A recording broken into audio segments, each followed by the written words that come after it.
hepatitis C. Tengo el agrado de presentarles a la doctora Sandra Valderrama. Ella es especialista en infectología de la Universidad Nacional de Colombia y máster en VIH de la Universidad Rey Juan Carlos, con una maestría en Ciencias Médicas y énfasis en Epidemiología Hospitalaria de la Universidad de Valparaíso.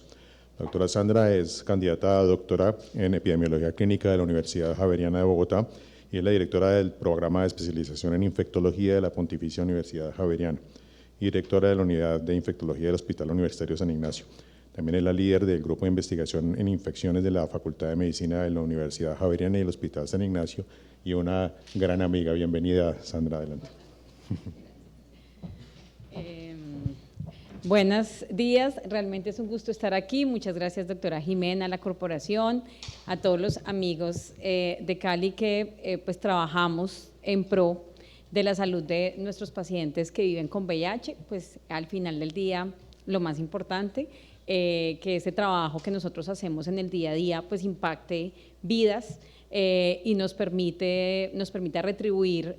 digamos que todos los conocimientos que hemos tenido la oportunidad de ir aprendiendo y que vamos construyendo gracias a lo que aprendemos con nuestros pacientes y con nuestros estudiantes. Entonces, pues mil gracias y vamos a hablar un poquito de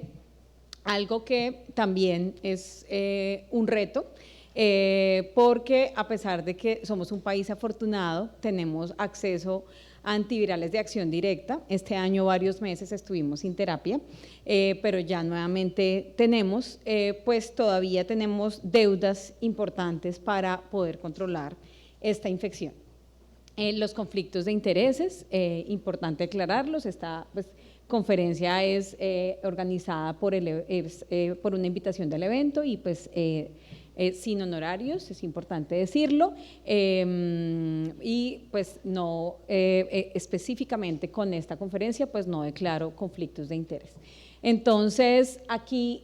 tenemos el contenido, vamos a mirar un poco cómo estamos en la epidemiología mundial, en las metas de eliminación, la hepatitis C en Colombia, qué cambios se esperan, qué retos tenemos en diagnóstico y qué retos seguimos teniendo en el manejo. Entonces, pues lo primero es que es una enfermedad que podemos eliminar porque tenemos un tratamiento que es muy efectivo, pero que no hemos logrado eliminar. Entonces, todavía tenemos una prevalencia de más de 50 millones de personas afectadas en el mundo. Desafortunadamente todavía tenemos niños infectados, 3.5 millones, afortunadamente en nuestro país ese impacto no es tan alto, pero hay niños requiriendo manejo, y en las Américas tenemos 5 millones de personas aproximadamente. El problema es que seguimos teniendo casos nuevos, entonces hay más o menos 1.5 millones de personas con casos incidentes para el 2022. Así que no estamos logrando cortar la cadena de transmisión y llegando a las personas que están infectadas o aún peor, que creo que es el principal problema hoy día en nuestro país, reinfectándose con hepatitis C. Cuando miramos qué pasa con las muertes, pues también tenemos dificultades, se siguen presentando 1.4 millones de muertes anuales por esta infección de hepatitis. No solamente aquí los datos estoy mostrando hepatitis C, sino también tenemos un impacto de hepatitis B. Y en Colombia, para estos datos, los más actuales que encontré es que la mitad de esas muertes son dentro de las hepatitis virales por hepatitis C. Y entonces, ¿qué pasa con estas metas que tenemos para el 2030? La idea es el 90% de reducción en las nuevas infecciones, tanto por hepatitis B y hepatitis C, pero realmente pues les acabé de mostrar que los últimos datos muestran nuevas 1.5 millones, o sea, no tenemos la meta de menos de 1 millón, y también queremos que llegue el tratamiento al 80% de las personas elegibles, es decir, que tenemos que llegar a más búsqueda, a más personas, y pues están haciendo en este momento un proyecto interesante en todo el país, haciendo búsqueda activa con estrategias en poblaciones clave, en hospitales. Esperemos que ojalá este esfuerzo que está haciendo muchas instituciones alrededor del país pueda llegar a diagnosticar más personas, y la meta es que tengamos un 65% de reducción en las tasas de mortalidad. Sin embargo, menos de 500.000 muertes es lo que esperamos, pero más o menos tenemos 1.4 millones de muertes anuales. Entonces, sí que tenemos ahí una deuda. Esto muy básico es para volver a insistir en que en hepatitis sí podemos impactar muchísimo, a diferencia del VIH que nos ocupa en esta conferencia, que sabemos que podemos controlar, más no podemos curar, y a diferencia de hepatitis B, que sabemos que la curación funcional es muy infrecuente, es menos del 10%, y realmente lo que vemos en práctica clínica casi menos del 1%, y lo que hacemos es manejar a los pacientes por periodos prolongados. Hoy día pues no vamos a hablar de hepatitis B, pero también con varias cosas interesantes de pronto sí hacer interrupciones del tratamiento y evaluar, pero tampoco pues tenemos una alta probabilidad de curar en el paciente que se cronifica. En hepatitis C sí tenemos esa posibilidad porque es un virus ARN que permanece en el citoplasma y no se integra al núcleo, como sabemos que sí pasa en VIH y en hepatitis B, y que nos da todos estos dolores de cabeza para poderlo eliminar. Recordemos la historia natural de la enfermedad, es importante, tenemos una infección, las personas hacen una infección aguda,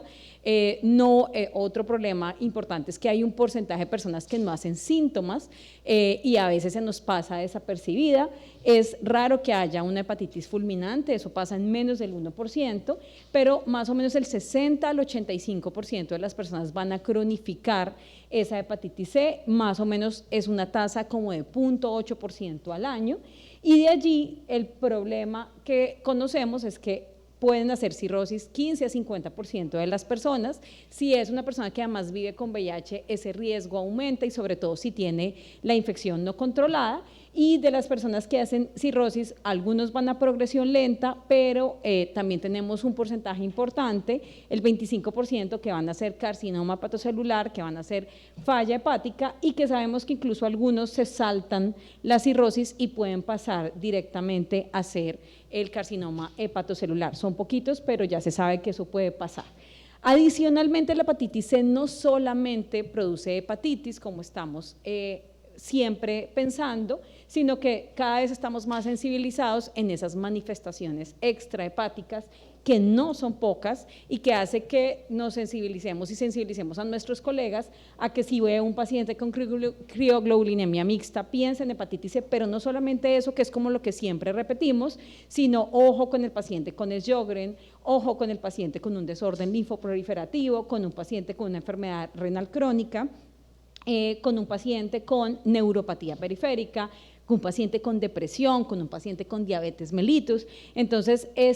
con enfermedad cardiovascular, con enfermedad tiroidea. Entonces la relación con múltiples enfermedades está descrita, y la invitación es tamicemos más para hepatitis C. ¿Por qué vale la pena tratar? Porque está supremamente claro que si yo trato voy a evitar mortalidades por todas las causas, voy a evitar mortalidad relacionada a hepatitis o trasplante hepático, carcinoma hepatocelular y falla hepática. Eso es muy claro en la literatura. Y entonces, ¿cómo estamos nosotros y para dónde vamos? Este estudio reciente del comportamiento de lo que está pasando en Latinoamérica es preocupante en cuanto a que ya tenemos acceso 2015 a 2020, pero miren cómo Perú, México, Panamá, Venezuela, Chile tiene unas prevalencias, unos más bajos que otros, pero que se mantienen estables en 5 años de seguimiento. Y en el caso de Colombia, que se estima 0.7, estos son pues puros estudios de predicción y de estimación de prevalencias, del 0.7% al 2020 estamos cayendo solamente al 0.6%, es decir, no tenemos un impacto importante en la prevalencia de la infección en nuestra región. Cuando miramos, seguimos incrementando casos nuevos en Colombia, 2020 314 para el último reporte que sí sale este año con los datos del 2022, ahí no, qué pena que no cambie el año, pero estos 537 son los últimos reportados ya con los datos actuales, y tenemos un incremento en la prevalencia de 3.6 por cada 100.000 habitantes, pero el problema es que muy pocas personas, se estima que solamente el 15% de nuestra población sigue conociendo el diagnóstico, y la letalidad es más o menos de 5 por cada 1.000 personas, Previamente estábamos hablando de 7 por cada 1000 personas, entonces vemos sí un impacto, hay que también hablar de lo positivo, un impacto en la letalidad que tenemos en el país por hepatitis C, lo que ya es un paso. Pero entonces aquí a la derecha yo les muestro lo que nos enseñaron a todos de los mecanismos de transmisión, en que hablábamos que definitivamente hay un importante mecanismo desconocido y la hemotransfusión era muy importante, pero pues esto se ha transformado para nuestros datos y vemos cómo para los últimos datos la hemotransfusión cae, pero estamos viendo que mucho más de la mitad de las infecciones son por transmisión sexual. Adicionalmente, vemos una infección que está predominando en hombres y en estos hombres es muy frecuente que sean personas que viven con VIH, la edad promedio es de 25 a 34 en hombres y miren la diferencia con mujeres en que es menos frecuente que sean personas que viven con VIH de 65 a 74 años y aquí está el dato más reciente, el 60% tienen coinfección con VIH, o sea que allí está siendo, al menos algo bueno es que nosotros sí estamos haciendo la tarea y anualmente nuestra adherencia a pedir esta prueba es alta, eso es bueno. Hay que hacer la tarea en otras poblaciones, pero estamos teniendo un aumento de esa prevalencia en esta población. El 15% las personas presentaban cirrosis y la mayoría de los casos se siguen documentando en la región central del país y la otra región que da el otro aporte importante es Pereira, Eje Cafetero, algo Medellín,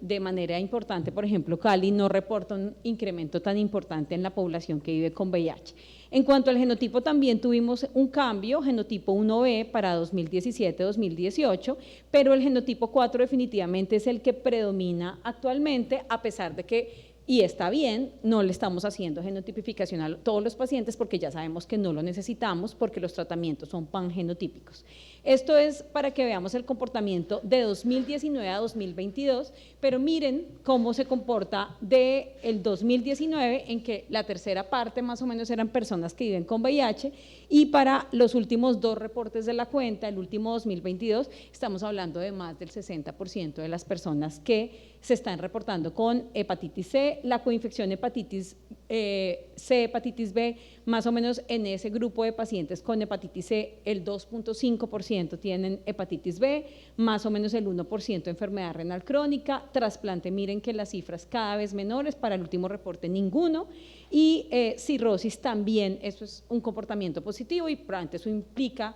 lo que estamos viendo en mortalidad y es que para los primeros reportes 23%, pero para los últimos el 12%, lo que es bueno y por supuesto que ahí tenemos que seguir buscando, pero pues no debe ser el foco, debemos evitar que las personas lleguen allí. Y una preocupación grande en nuestro país son los usuarios de drogas intravenosas que sabemos que tienen alto riesgo de infectarse y aquí vamos a ver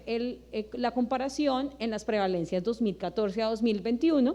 Y a pesar que decía que en Cali no hay tanto impacto en VIH, sí en esta cero prevalencia en que Cali no estaba en 2014, pero sí está en el 2020, el 80% de las personas que tamizaron usuarios de drogas intravenosas tenían serología positiva para hepatitis C y sabemos cómo están ingresando drogas inyectables a nuestro país en gran volumen y cómo esto es una amenaza bien preocupante para la salud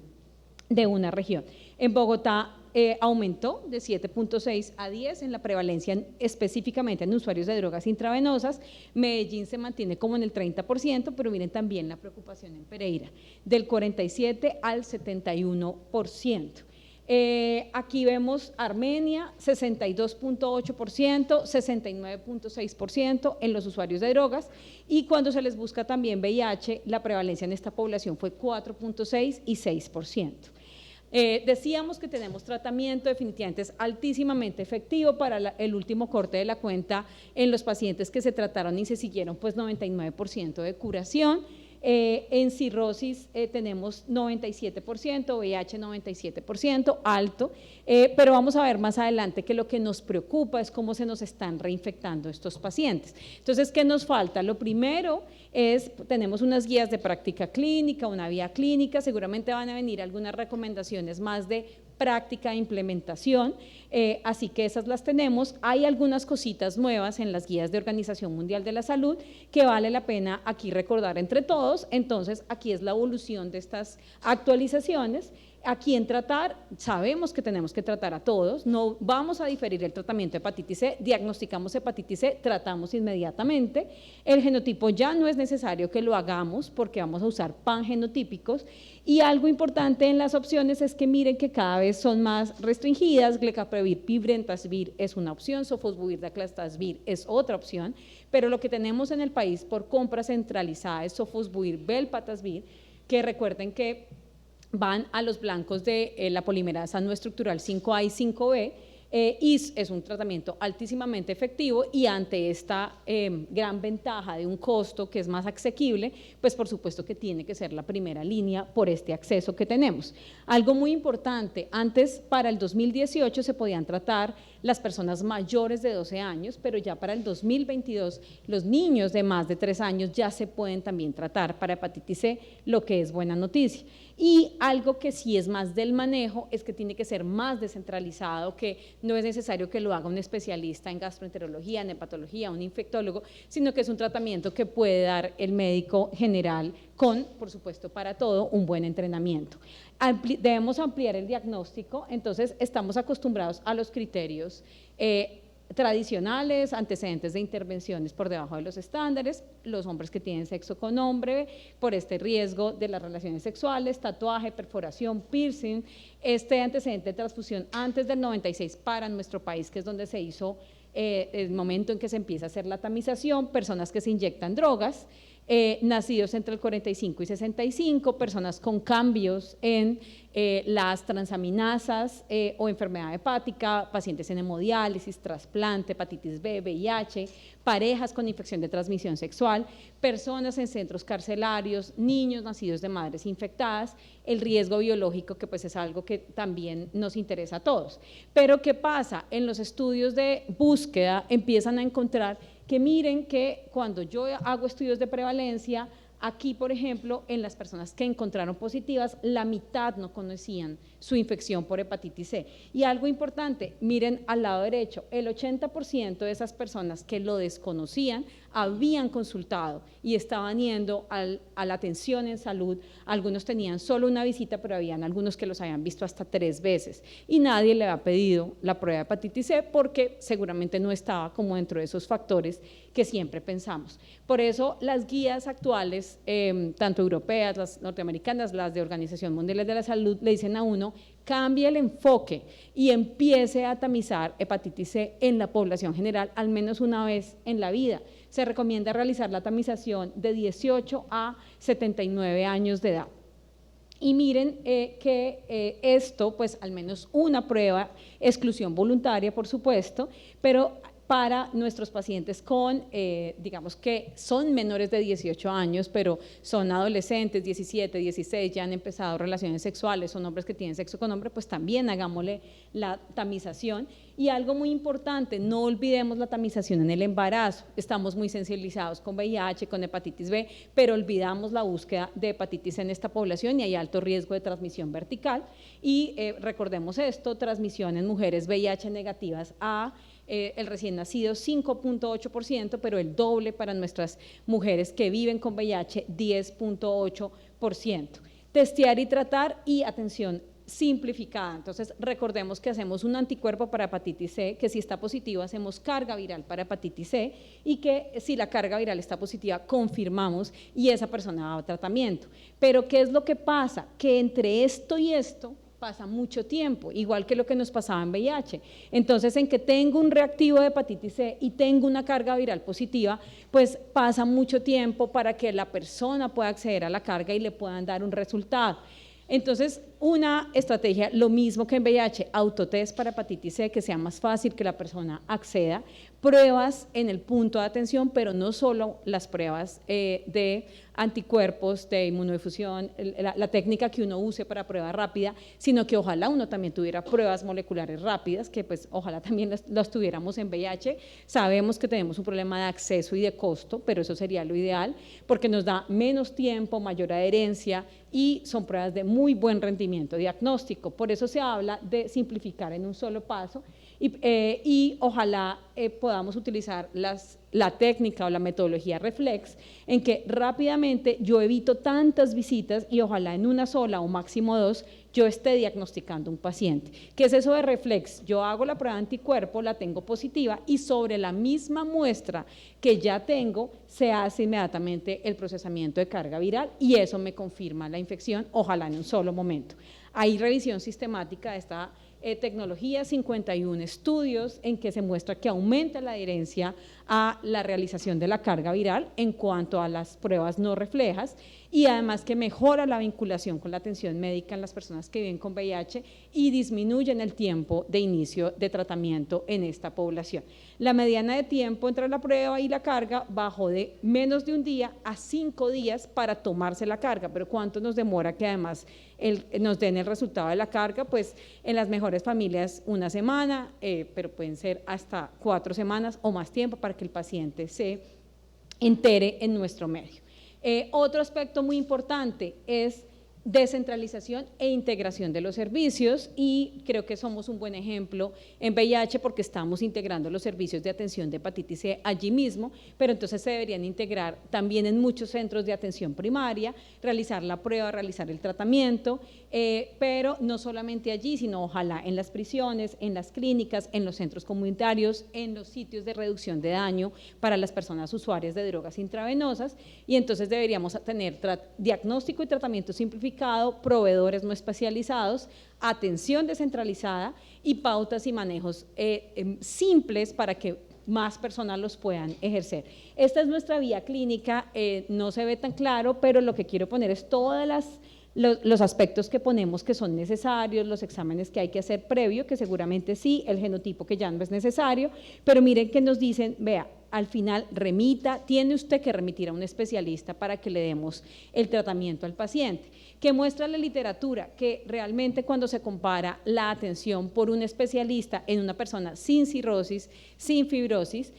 realmente no va a cambiar las respuestas virológicas sostenidas en la población. Adicionalmente hay esta revisión sistemática de qué pasa con la descentralización, con la integración de los servicios, 144 estudios de 33 países de ingresos como los nuestros y genera una mayor aceptación de las pruebas en los pacientes y las tasas de curación de respuesta virológica sostenida son comparables entre especialistas y no especialistas. Entonces, este es el enfoque, laboratorios básicos, excluir la fibrosis, avanzada la cirrosis, evalúe siempre interacciones medicamentosas, cuidado con nuestros pacientes, por ejemplo, que estén con terapias en las que yo no puedo utilizar sofosbuvir, velpatasvir al tiempo, aunque cada vez los inhibidores de proteasa que no podíamos los estamos pudiendo utilizar más, pero por ejemplo efavirenz no sería recomendado. Realizar la tamización para VIH, antígeno de superficie, terapias pangenotípicas, monitoreo mínimo, no se requieren laboratorios durante el tratamiento, solamente para luego mirar respuesta virológica sostenida, eso sí que es muy importante evaluarlo y asesorar en reducción del riesgo, que realmente ese es el reto y hay que pensarlo y hay que construirlo. El estudio Minimon miró también esta intervención, es el más importante para esa revisión sistemática, es un estudio en el que no hicieron genotipo, los 84 comprimidos se dispensaron desde el principio, no hicieron visitas de laboratorio, llamaban a los pacientes, lo que hablábamos de la teleconsulta, 2 contactos remotos programados, el paciente si ya necesitaba algo, pues por supuesto que sí podía asistir y tiene una respuesta virológica sostenida similar a lo que les he nombrado. ¿Quiénes son elegibles para estos tratamientos simplificados? Adultos con infección con hepatitis C de cualquier genotipo que sean nuevos para el tratamiento y sin cirrosis. No eran elegibles previamente pacientes con VIH o hepatitis B, pero desde el 2022 ya cambiaron a ser elegibles y también se puede hacer de esta manera. Quienes definitivamente no, ya los que tenemos que darle un nuevo tratamiento, las personas con cirrosis, con carcinoma hepatocelular, con previo trasplante hepático, en embarazo, enfermedad renal crónica, en que pues hay que tener más cuidado y seguimiento para lograr buenos resultados.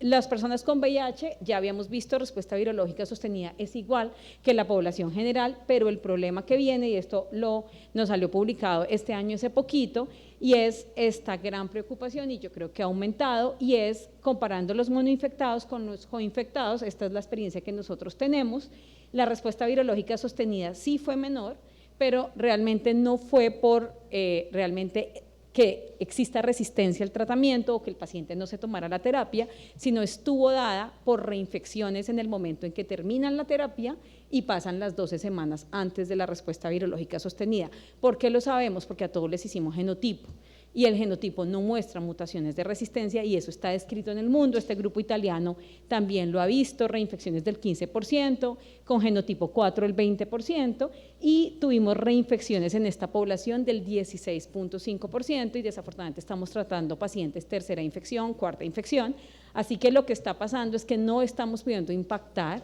en la reducción de riesgos, en que el paciente que se infecta una vez no se siga infectando después de que logramos la curación y ahí tenemos un reto muy grande en salud pública de cómo hacemos microeliminación, de cómo captamos un paciente y sin importar el asegurador que tenga, vamos al sitio, miramos sus contactos sexuales y los tratamos a todos y realmente sí logramos impactar porque esto es un costo y una preocupación muy alta para estas metas y para la salud de las personas. Entonces, para terminar, diagnosticamos, debemos vincular con el cuidado, tiene que ser lo más sencillo posible, vamos a hacer la cura, pero tenemos que tener un asesoramiento, reducción de daños, la vigilancia de la reinfección. Y por supuesto que en las personas con fibrosis avanzada sí es importante seguir haciendo un seguimiento ecográfico cada 6 meses, alfa-fetoproteína y un trabajo con ya gastroenterología, patología para mirar la evolución de esos pacientes. No quiere pasar. Entonces terminamos diciendo que necesitamos ampliar el diagnóstico de hepatitis C, necesitamos llegar a todas las personas que están infectadas y tratarlas para poder realmente impactar, disminuir y eliminar esta infección. Necesitamos tener enfoques más fáciles de diagnóstico con pruebas en el punto de cuidado, con pruebas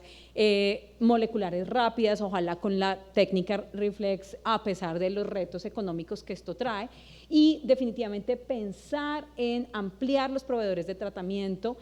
pero en las estrategias de microeliminación, porque el tema de reinfección nos está afectando mucho, no nos está permitiendo cumplir con los objetivos a pesar de que estamos captando personas infectadas y las estamos tratando, y por supuesto el seguimiento necesario para estas personas con respuesta virológica sostenida, pero con las que tienen fibrosis, riesgo de carcinoma y por supuesto el riesgo de reinfección. Muchísimas gracias.